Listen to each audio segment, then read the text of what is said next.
Rafael Nadal's uncle and former coach has called for bold changes in tennis icon Rafael Nadal's uncle and former coach. Tony has sensationally called for radical changes in a bid to make the game less violent. Tony Nadal, 64, has claimed that reducing the size of the rackets could aid in helping players avoid injury as they battle with a hectic schedule.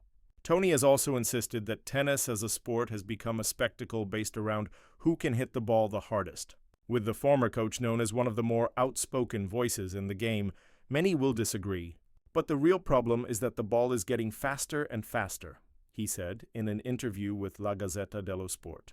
Injuries are not caused by the number of matches played, but by the intensity and violence of the movements. There are hardly any tactical players left like Federico Coria or Gaston Gaudio, he added. Nowadays, it's often just a competition to see who can hit the ball the hardest.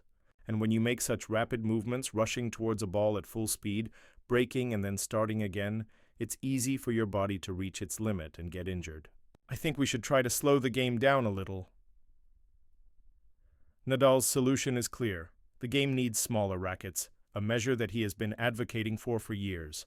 He said it would be easier for amateurs and more difficult for professionals, and the game would be less violent. The beauty of tennis is being able to see the movement. When John McEnroe or Ilie Nastase played, it was all there. Movement, hand, tactics.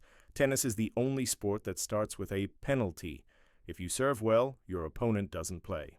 In other disciplines, the rules have been changed to make the game more spectacular. Despite his calls for change, Tony fears the game will not heed his warnings.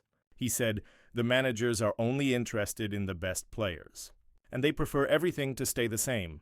Tony even cited the rules in football that altered as the game became more successful and popular as an example of how tennis could change. He said, "Football. After the Italia '90 World Cup, they introduced 3 new rules. The back pass to the goalkeeper, who could no longer handle it.